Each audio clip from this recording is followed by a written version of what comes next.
बिस्मिल्लाहिर्रहमानिर्रहीम। नाज़रीन, मैं हूँ तारिक महमूद मिन्हास और आप देख रहे हैं रियल न्यूज़ पार्ट।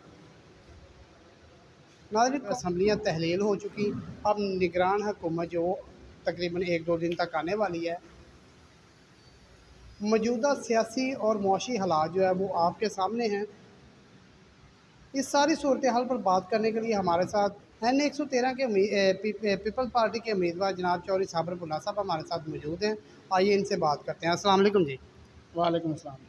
जी, मौजूदा सियासी हालात को और मुआशी हालात को आप किस डगर से देखते हैं? बिस्मिल्लाहिर्रहमानिर्रहीम। इमरान साहब, मौजूदा जो सियासी सूरत हाल है वो कुछ इस तरह से है कि कौम को अब फ़ैसला करना पड़ेगा कि किसी झूठे और फ़रेब देने वाले बयानिए के पीछे नहीं जाना पड़ेगा। और पाकिस्तान पीपल्स पार्टी मेरा ख़्याल है वाहिद चॉइस है इस टाइम, क्योंकि 75 सालों में पाकिस्तान पीपल्स पार्टी ने जैसी पॉलिसियाँ आवाम को रिलीफ़ देने के लिए बनाई हैं, जिसमें कौमी शनाख्ती कार्ड आइटम बम बनाया भुट्टो साहब ने। उसके बाद मोहतरमा बेनज़ीर भुट्टो ने कई लाजवाल पॉलिसीज़ जो हैं वो कौम को बिल्ड करने के लिए बनाई। और फिर आसिफ अली ज़रदारी ने 18वीं तरमीम और ये जो सी पैक का ग्लोबल प्रोजेक्ट खड़ा किया। और आजकल हमारी जो इकॉनमी है वो डिपेंड करती है सी पैक के ऊपर। तो आवाम को देखना पड़ेगा कि आवाम के लिए और रियासत को मजबूत करने के लिए सिर्फ पाकिस्तान पीपल्स पार्टी जो है वो वाहद सियासी हल देती है। लास्ट स्पीच जब कौमी असम्बली में हुई तो बिलावल भुट्टो साहब क्या फरमा रहे थे, पहले आपको वो दिखाते हैं। कि सारे इदारे को अपने दायरे में रह के काम करना चाहिए। और मेरे ख्याल में जो 15-16 महीना का मौका हमें मिला, इस मकसद में हम कामयाब नहीं हुए कि हमने वो सारे जो इदारे हैं इनको अपने दायरे में काम करने का जो सिलसिला है उस पे हम कामयाब नहीं हुए हैं। खान साहब अरेस्ट हो चुका है, अपना तो मुकफ़ात अमल है। मैं तो बचपन से देखता आ रहा हूँ कि पाकिस्तान में सियासतदान तो जेल जाता है या हुकूमत में होता है। मैंने सदर ज़रदारी को और मियाँ नवाज शरीफ को अपील किया कि मियाँ साहब को और ज़रदारी साहब को ऐसे फैसले लेना चाहिए जिससे मेरे लिए और मरियम शरीफ साहिबा के लिए आगे जाके सियासत आसान हो, मुश्किल ना हो। और जिस तरीके से हम चल रहे हैं, ऐसे लगता है कि हमारा बरो ने फैसला किया है कि जो 30 साल आप लोगों ने सियासत भुगता है, वैसे ही आप चाहते हो कि आगे जाके 30 साल हम सियासत करें। देखिए जी, चेयरमैन बिलावल भुट्टो ज़रदारी साहब ने जो नेशनल असम्बली के लास्ट सेशन में जो स्पीच की है उसमें जो हतमी अपना नुक्ता नज़र बयान किया है कि पाकिस्तान को इंतकामी सियासत तर्क करनी पड़ेगी। पाकिस्तान की सियासत में से ये एलिमेंट हम सब को ख़त्म करना पड़ेगा कि जब एक की हुकूमत आती है तो अपोजिशन जो है वो या गद्दारी में जेल जाती है या करप्शन में जेल जाती है। तो ये इंतकामी सियासत है। देखिए, 2008 से लेकर 13 तक आसिफ अली ज़रदारी साहब ने जो पाकिस्तान पीपल्स पार्टी की हुकूमत रन की उसमें कोई भी सियासी कैदी ना था। और अभी 3 टिनोर सिंध में पाकिस्तान पीपल्स पार्टी के ख़त्म हुए, तो सिंध में कोई भी सियासी कैदी ना था ना आज है। तो सियासत को मजबूत और बेहतरीन ट्रैक पर लाने के लिए इंतकामी सियासत जो है वो तर्क करनी पड़ेगी और ख़त्म करनी पड़ेगी। और बेहतरीन सियासत जिससे कौम की फलाह व बहबूद के हल निकाले जाएँ और अच्छी पॉलिसीज़ बनाई जाएँ, ऐसी सियासत करनी पड़ेगी। अच्छा, बुल्ला साहब, अगर देखा जाए तो तकरीबन इनका 1.5 साल के करीब इनका टेन्योर हुआ है। सोचने वाली बात ये है कि ये जो उन्होंने बात की, ये पूरे 1.5 साल किसी भी सेशन में नहीं कही गई, आखिर में ही क्यों कही गई? नहीं, हम किसी भी ऐसे अमल का हिस्सा कभी बने ही नहीं है कि जिसमें इंतकाम की बू आती हो। पाकिस्तान पीपल्स पार्टी कभी भी सियासी इंतकामी सियासत का हिस्सा ना रही है और ना कभी रहेगी। और जो आपकी जो 15 महीने की 16 महीने की सियासत में, इसमें भी देखें सिंध में पाकिस्तान पीपल्स पार्टी ने कोई भी इंतकामी कार्रवाई नहीं की। देखें, हम हुकूमत का हिस्सा ज़रूर थे और उसकी वजह यह है कि नून लीग के पास सीटें थीं हुकूमत बनाने के लिए हमने साथ दिया, उन्होंने हुकूमत बना ली। हमारी जो है वो 56 सीटें थी, उनकी 85 सीट्स थी। इस वजह से हम हुकूमत का हिस्सा थे, वरना अपना अपना मंशूर है, अपनी अपनी पॉलिसी है। पाकिस्तान पीपल्स पार्टी अपने मंशूर के साथ इस कौम में खड़ी है और नून लीग अपने मंशूर के साथ खड़ी है। अब मेरे ख्याल से पॉपुलरिटी किसी के पास नहीं है।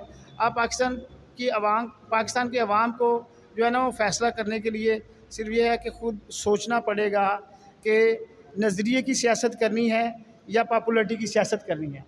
इस वक्त मेरा ख्याल है कि कौम को नज़रिए की सियासत के पीछे जाना पड़ेगा। जो जमात बेहतरीन मंशूर रखती है, बेहतरीन नज़रिया रखती है, उसके साथ चलना पड़ेगा। और ये जो पॉपुलरिटी की सियासत है, जो शोहरत की सियासत है, इसकी तरफ आवाम को नहीं जाना चाहिए। पाकिस्तान जो इस वक्त जनरल इलेक्शन की तरफ जा रहा है, जनरल इलेक्शन में क्या पीडीएम अपना इत्तेहाद कायम कर सकेगी कि सारे अपनी अपनी जगह दें? देखें, जो मौजूदा सिनेरियो में नज़र आ रहा है ना, हर सियासी जमात अपना हिस्सा लेगी अपनी सियासी कोशिश करने के बाद। और बात पीडीएम की नहीं है, बात गवर्नमेंट की है। अगर इलेक्शन के बाद, जनरल इलेक्शन के बाद भी कोलिशन गवर्नमेंट बननी है तो वो तो फिर जो जितनी सीटें लेगा उस हिसाब से वो हुकूमत का हिस्सा होगा। ठीक है, मसला इलेक्शन नहीं होना चाहिए, मसला हुकूमत नहीं होना चाहिए, मसला आवाम के हल होना चाहिए। तो अगर कोई सियासी जमात इक़्तिदार में आके लोगों को लूटती है, आवाम के हकूक़ को मसख़ करती है और जुल्म व जबर की सियासत करती है, आवाम उसको वोट ना दे। अब हुकूमत का हिस्सा तो उसने बनना है, या हुकूमत वही जमात बनाएगी जो सीटें ज़्यादा निकालेगी। तो ये फ़ैसला तो आवाम ने करना है, ये पार्टियों ने या इलेक्शन कमीशन ने तो नहीं करना, ये फ़ैसला तो आवाम ने करना है। और ये अब आवाम के पास मौका है कि वो अपना किसी को ना दें, अपनी मर्ज़ी से और अपनी सोच के साथ, अच्छे फ़ैसले के साथ बेहतरीन फ़ैसला करें और मंशूर और नज़रिए को वोट दें। जो शख्सियत परस्ती है उसको तर्क कर दें। अच्छा, आपको इलेक्शन कब तक होते नज़र आ रहे हैं कि इलेक्शनों में देर है कि कुछ टाइम लगेगा इसमें? देखिए, पाकिस्तान पीपल्स पार्टी कभी भी इलेक्शन की डिले का ना सोचती है, ना इसमें हमारा फ़ायदा है, ना हम इस पॉलिसी के इस एजेंडे के साथ हैं। अब मैटर ये है कि अगर कोई कानूनी हिचेज़ आती हैं, कुछ कानूनी मसाइल हैं जैसे मरदमशुमारी है, तो अगर थोड़ा बहुत डिले हो जाता है तो उसमें कोई बात नहीं। और लेकिन पाकिस्तान पीपल्स पार्टी ये चाहती है कि इलेक्शन जो है वो अपने वक्त पे हो। अच्छा, पाकिस्तान का निगरान वज़ीर-ए-आज़म का ऐलान हो चुका। जनाब अनवारुल हक काकड़ साहब को जो है ना वो बनाया गया। अगर देखा जाए कि ये वही पार्टी का रहनुमा है कि जो नून लीग से अलहदा हुई। मेरे ख़्याल से पीपल पार्टी जो है ना वो भी इस पे शायद मुत्तफ़िक है कि नहीं, लेकिन जो नाम दिए गए थे निगरान वज़ीर-ए-आज़म के लिए, उनमें से ये नहीं है। क्या कहेंगे आप इसके बारे में? देखें, जिन्होंने फ़ैसला किया है वो सोच समझ कर ही किया होगा। अनवारुल हक काकड़ साहब पहले नून लीग का हिस्सा थे, फिर पीटीआई का हिस्सा 2013 में भी और 2018 में भी पीटीआई का हिस्सा रहे हैं। लेकिन आजकल वो किसी भी सियासी जमात का खुसूसन हिस्सा नहीं थे।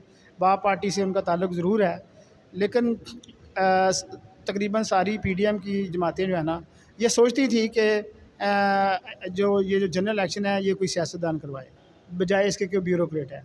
क्योंकि ब्यूरोक्रेट्स जो है ना वो बाद में इल्ज़ामात का शिकार हो जाते हैं। तो ये मेरा ख्याल है पहली दफ़ा मौका है कि ये इलेक्शन जो है ये कोई सियासतदान जो है जनरल इलेक्शन करवा रहा है। तो उम्मीद है इंशाल्लाह ताला ये रिज़ल्ट अच्छा होगा। चौधरी साबिर हुसैन भुल्ला और मुरीद सन पीपल्स पार्टी इस वक्त किस पोजीशन में है? देखिए जी, इस टाइम NA 113 में, PP 136 और PP 135 में पाकिस्तान पीपल्स पार्टी अपनी गूंज में है।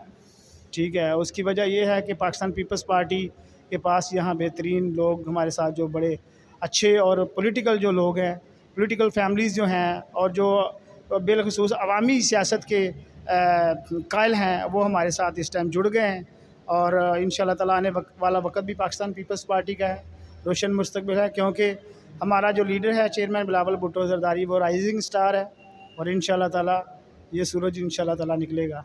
देखने में आया है, अवाम भी बातें करते हैं, पाकिस्तान पीपल्स पार्टी जो है ना उनका शायद मुरीद के में कोई फाइनल तैयार हुआ है कि नहीं। आज भुल्ला साहब हमारे साथ मौजूद हैं, इनसे पूछते हैं कि मुरीद के में पाकिस्तान पीपल्स पार्टी जो है ना वो अपना कौन सा पैनल जो है वो आने वाले जनरल इलेक्शन के लिए दे रही है। देखिए जी, मनासा पाकिस्तान पीपल्स पार्टी के साथ बेहतरीन पैनल जो है वो N113 में मौजूद है। और इंशाल्लाह ताला मैं भी यहाँ उम्मीद रखता हूँ, ख्वाहिश करता हूँ कि मैं इलेक्शन लड़ूंगा N113 का। और मेरे साथ जो है वो गुज्जर फैमिली वो PP 136 से इलेक्शन लड़ेगी। जैसा कि रिसेंटली उन्होंने इस्लामाबाद में स्पीकर साहब के साथ, राजा परवेज़ अशरफ के साथ मुलाकात में उन्होंने अनाउंस किया है कि वो पाकिस्तान पीपल्स पार्टी की तरफ से इलेक्शन लड़ेंगे PP 136 में से। और आपको पता है कि PP 136 में उनका खासा जो है सियासी असर व रसूख है, सियासी उनकी विल है। और इंशाल्लाह ताला इलेक्शन हमारा मजबूत होगा। अच्छा बुल्ला साहब, जो महंगाई है वो तकरीबन हर एक के जो सियासत जो लीडर आता है उसके दौर में महंगाई लाजमी होती है। महंगाई हर दौर में ही हुई है, लेकिन मौजूदा दौर जो 1.5 साल टेन्योर गुजरा है इसमें महंगाई के रिकॉर्ड टूट गए। क्या आपकी सियासी कंपेन जो इलेक्शन की कंपेन होगी इस पर भी कोई इसका असर पड़ेगा? मैं समझता हूँ, देखिए ये हस्बे रिवायत ये ऐसा होता है कि महंगाई का जो रोना पीटना है ना वो पिछली हुकूमतों पर डाला जाता है। इसमें यह है कि बहुत ज़्यादा कोशिश की गई कि आवाम को मुतमईन रखा जाए और मुल्क को स्टेबल किया जाए। खुदा न खास्ता अगर मुल्क डिफ़ॉल्ट हो जाता तो इस टाइम जो डॉलर है वो 1000 की करीब हो जाता, और जो बाकी डीज़ल पेट्रोल जो है पेट्रोलियम मसनूआत वो भी 1000 के लगभग चली जाती। जैसा कि आपने देखा कि डिफ़ॉल्ट नहीं हुआ अल्हम्दुलिल्लाह। डिफ़ॉल्ट ना होने की वजह से महंगाई का बोझ तो आवाम पर बहुत पड़ा है, ख़तरनाक हद तक आवाम पर बोझ पड़ा है। लेकिन अब देखें, रियासत जो है ना ये माँ जैसी होती है, रियासत को बचाना भी जो है ना वो ज़रूरी है। और मैं समझता हूँ ऐसे खंजीर और लानती लोग हैं जो आवाम के वसाइल को लूटते हैं और मुल्क को जो है ना वो दलदल में फंसाते हैं। और जैसे आपको पता है कि ये जो स्मगलिंग होती है अनाज की, हमारे डॉलर की, हमारे चावल की, हमारी गंदम की, हमारी अजनास की जो अफ़गानिस्तान की तरफ स्मगलिंग होती है, इसने हमारी इकानमी को बर्बाद किया है। और भी कुछ एलिमेंट्स हैं, जैसे हम IMF के जो डर्टी मुआहदे हैं, जो हमारे कातल मुआहदे हैं, उनमें फंसे हुए हैं। इस वजह से अवाम के जो है ना वो मसाइल हल नहीं हो रहे, महंगाई बढ़ रही है। इंशाल्लाह ताला आने वाली जो हुकूमतें हैं, अगर बेहतरीन इलेक्शन हुआ, इसमें अगर धांधली ना हुई, अच्छा अगर इलेक्शन हुआ तो इंशाल्लाह ताला ऐसी हुकूमत कायम होगी जो लोगों के अवाम के मसाइल को हल करेगी। आने वाले जनरल इलेक्शंस के लिए हमारे मुरीद के अवाम के लिए चौधरी साबिर हुसैन भुल्ला क्या पैगाम दे रहे हैं? देखें जी, मैंने जो देखा है ना मुरीदके में सबसे जो बुरी सूरत हाल है वो लॉ एंड ऑर्डर की है। यहाँ पे 17,000 रुपये दे के 3 कत्ल हो जाते हैं, ठीक है। बत्ता माफिया, जुआ माफिया, मुनशियात फरोशी अरूज पे है। जैसे पाकिस्तान में पंजाब में जराइम ज़्यादा है, पंजाब में शेखुपुरे में और शेखुपुरे में जराइम का ये गढ़ जो है ना ये मुरीद के बन चुका है।